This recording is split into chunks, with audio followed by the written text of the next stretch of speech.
حامدا و مسلیا و مسلمہ۔ انتہائی قابل احترام بھائیو، بزرگوں اور دوستو، بزرگان دین نے انسان کی حقیقت کو سمجھانے کے لیے بڑی حکیمانہ مثالیں دی ہیں۔ انہی میں سے ایک نہایت سبق آموز بات حضرت مولانا محمد یوسف رحمۃ اللہ علیہ بیان فرمایا کرتے تھے۔ وہ فرماتے تھے کہ انسان کے اندر اگر اصلاح کی محنت نہ ہو، اگر اس سے اس کی اصل فطرت یعنی انسانیت پر نہ لایا جائے تو وہ گرتا چلا جاتا ہے، اور اس کی یہ گراوٹ 3 درجوں میں ہوتی ہے۔ پہلا درجہ حیوانیت کا ہے۔ یہ وہ درجہ ہے جہاں انسان صرف اپنی ذات تک محدود ہو جاتا ہے، اس سے نہ کسی اور کا درد محسوس ہوتا ہے، نہ کسی کی فکر، بس اپنی ضرورت، اپنی خواہش، اپنا آرام، یہی اس کی دنیا بن جاتی ہے۔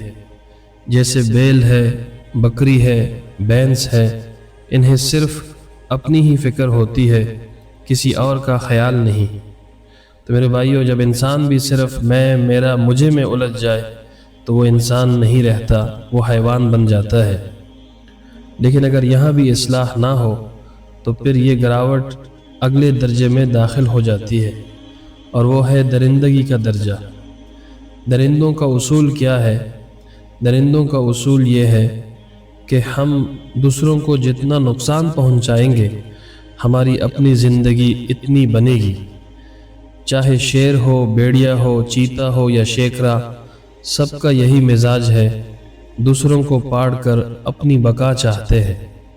اور افسوس، جب انسان اس درجے میں آتا ہے تو وہ دوسروں کو گرا کر تباہ کر کے اپنا مفاد حاصل کرنا چاہتا ہے۔ حالانکہ چہرہ انسان کا ہوتا ہے، تصویر انسان کی ہوتی ہے، لیکن دل، جذبات اور صفات درندوں جیسے ہو جاتے ہیں۔ حضرت مولانا یوسف رحمۃ اللہ علیہ ایک مثال دیتے تھے۔ کتے میں حرص اور لالچ کی بڑی عجیب صفت ہوتی ہے۔ وہ اتنا کھا لیتا ہے کہ مزید ایک لقمے کی بھی گنجائش نہیں رہتی، لیکن پھر بھی دوسرے کتوں کو کھانے نہیں دیتا۔ خود پیٹ بھر چکا ہے لیکن دوسروں کو برداشت نہیں کرتا۔ تو میرے عزیزو، یہی حال اس انسان کا ہے جس کے دل میں لالچ بھر جائے، خود کے پاس سب کچھ ہو پھر بھی دوسروں کو دینے کو تیار نہیں۔ اور ایک اور صفت کہ کتا اپنے ہی جنس کا دشمن ہوتا ہے۔ 2 کتے ملیں گے تو پہلے غرائیں گے، پھر لڑیں گے، کمزور کو نوچ ڈالیں گے۔ یہی حال اس انسان کا ہو جاتا ہے جو اپنی ہی بائی سے حسد کرتا ہے، اپنی ہی لوگوں کو نیچا دکھاتا ہے۔ لیکن اگر انسان یہاں بھی نہ روکے تو پھر وہ حیوانیت کے تیسرے اور سب سے خطرناک درجے میں گر جاتا ہے، اور وہ ہے سانپ اور بچھو کا درجہ۔ سانپ اور بچھو کا مزاج کیا ہے؟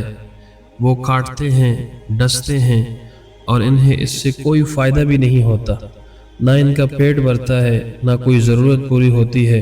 تو میرے بھائیو، جب انسان اس درجے میں پہنچ جاتا ہے تو وہ دوسروں کو نقصان پہنچا کر خوش ہوتا ہے، چاہے اس سے خود کوئی فائدہ نہ ہو۔